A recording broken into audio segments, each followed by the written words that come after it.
Hi, I'm Kieran. And I'm Nick, and this is our review of the Adidas Adizero Adios Pro.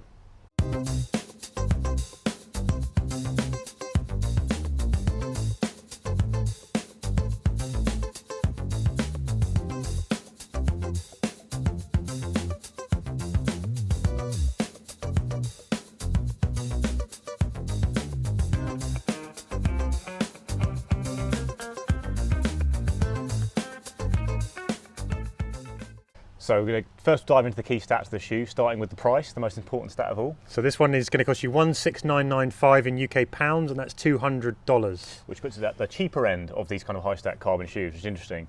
The weight is weird. It's listed as 246 grams, which is 8.7 ounces. But I weighed my UK, that's for a UK 8.5. I weighed my UK 9 and it was 231 grams after one run. So either I scripted off all the rubber, but that's lighter than the Vaporfly, and it's a bit of a weird disconnect. So I think it's lighter than Adidas are listing it as, which is quite important. The stack is right up basically to 39.5, the limit of what's legal, the 40mm stack, and the drop is 8.5mm from heel to toe. So I guess talking about kind of carbon shoes, this has got some interesting design points that are a little bit different to the other shoes. I think we've got this Cellar mesh upper, and we've got inside there's some sort of cross-hatching fabric here, which is designed there to make it a little bit more comfortable on the foot and to stop it kind of slipping and moving around. I guess the other big thing, Nick, is that the carbon plate isn't really a carbon plate. No, yeah. At the front you've got 5 rods that go under each of the foot. What are they called? Energy rods? Energy rods, all one word. Yeah, all go that are under each metatarsal, basically under all of your little pinky toes.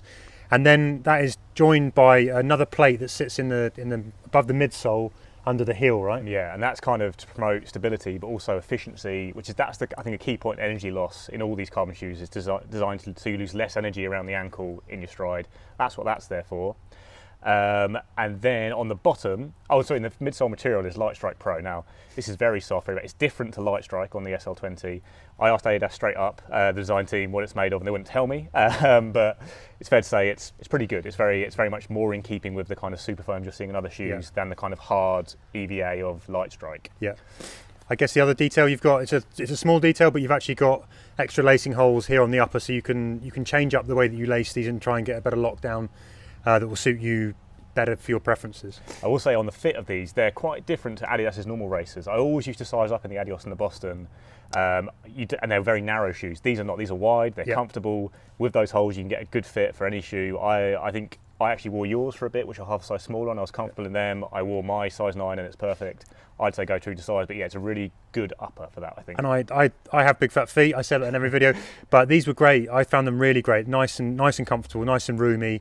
And yeah, unlike some Addies that can come up tight, these were not like that, and I was a real fan of that because of it. The only thing based on the design left to talk about is this outsole. Now this is really weird. It's basically, I think someone described it as like climbing shoe rubber. It's very sticky but completely flat. I haven't had any problems with grip. I would more worry about durability. You see kind of the energy. I've only done maybe 40k in these, and that's probably where the rods are in the midsole. It's kind of shining through. No real worries about that yet, but I do think that's probably going to be the point that shortens the lifespan of the shoe much more than the foam. Yeah. Mate, there's one other thing that I've noticed. Some people have pointed this out in the other video that we did, which was kind of our first run review. On the side, you've got a number, 292/25. That's the government number for you. You've been chipped, and that's it now. Yeah. You are now, I think you're on the 5G system, that's it. Yeah, don't buy these if you're worried about 5G. Most exciting thing about any of these carbon shoes is what they're like to actually run in. So Kieran, I think you were the first person I know in the world to get hold of these shoes. Yeah, you had them for ages. Not this lovely colourway though. But no, I was very lucky to have a pair of the white ones that look like a prototype. But yeah, and I actually really enjoyed these shoes. There's some real sort of noticeable differences between this and something like the Vaporfly Next%. When you first put them on, rather than tipping forward like some of those carbon shoes can, it almost felt like it sort of tipped you back, and almost back and out. I mean, you can see there's this sort of cutaway on the outside of the heel, and it sort of made you feel like you've gone back a little bit like this. But actually, generally on the run, I put it through sort of a mixture of runs on road and on track. I found that they were nice and responsive, not quite as poppy as something like the Vaporfly or the Next%, but super comfortable to run in. There was enough speed there, and I think actually the kind of shoe that where we were sort of saying they were a little bit more democratic because you could run at different paces in them and still feel good in them, I found anyway. Definitely, I agree with that. When I was just standing and walking around them, and even when I did a kind of run at a goodish pace, so not like, none of my race paces, but still quite steady, I did find that I wasn't getting a huge amount of roll through and push forward. I think part of that is because the drop really is so condensed into this small part of the shoe. It's really like very flat for a long way.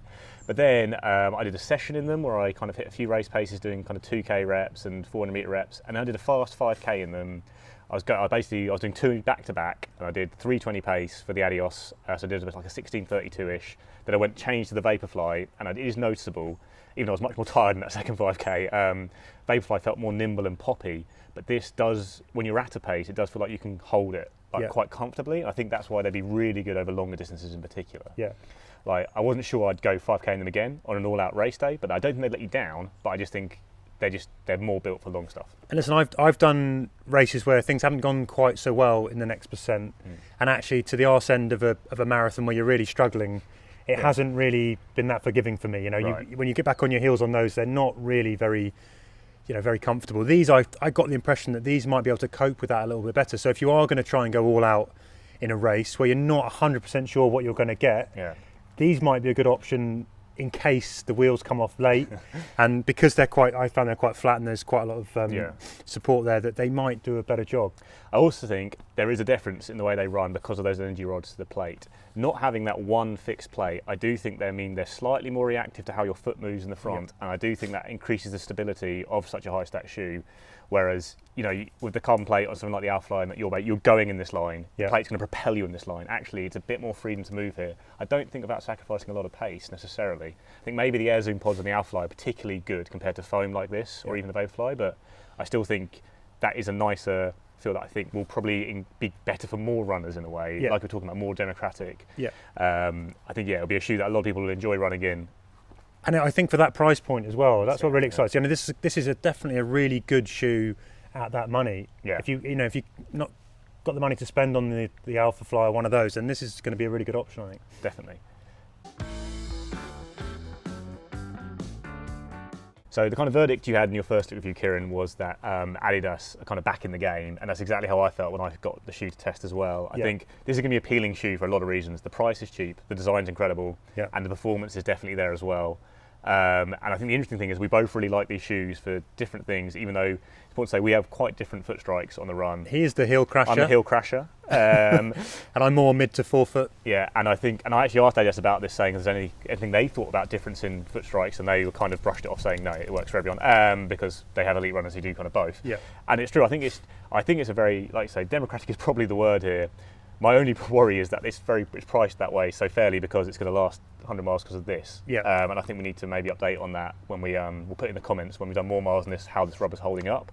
But yeah, slight worry about that. It's fair to say, like, a lot of the shoes have that problem though, right? A lot of these shoes in this end have that durability question mark.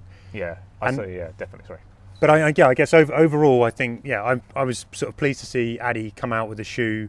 It's genuinely a really good performance shoe that you can get excited about. It's nice to kind of have another player in the game from that brand. Definitely, and I also, so probably obviously people want to know, well, are you going to buy it over the Vaporfly or the Alphafly? And if you've got a Vaporfly or an Alphafly, I'll probably say stick with those shoes. I'm probably going to race in the Alphafly my next marathon, but I definitely want to do an all-out race in this shoe because I don't think it's going to really let you down. I think it's up there.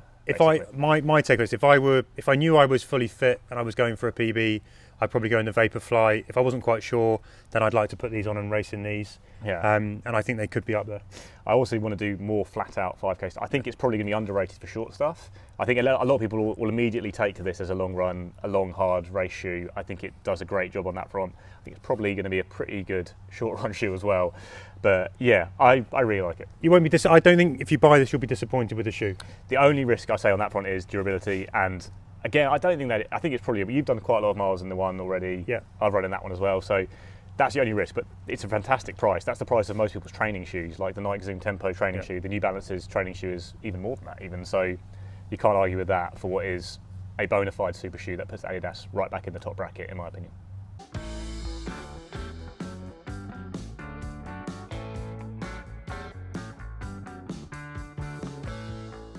So the other thing we wanted to touch on is we haven't actually run with the Adizero Pro. No, that's the other one. So Adidas released 2 carbon plate shoes, or carbon something shoes this year with unnecessarily similar names, it's fair to say.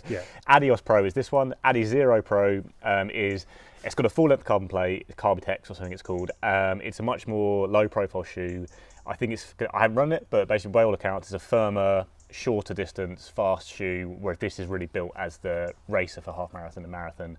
I think this will probably suit more people. It's a bit softer, but the Adizero Pro is there as well as another option with a carbon plate. Yeah.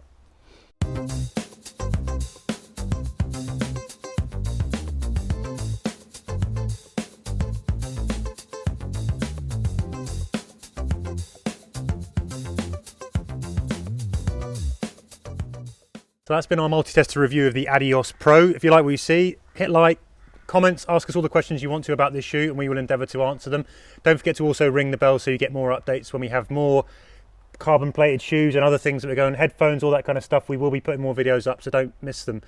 Yeah, do that. Subscribe. See you later. So one thing we wanted to touch on that we haven't done yet is the fact that we haven't worked with the Adios Pro. Adizero Pro.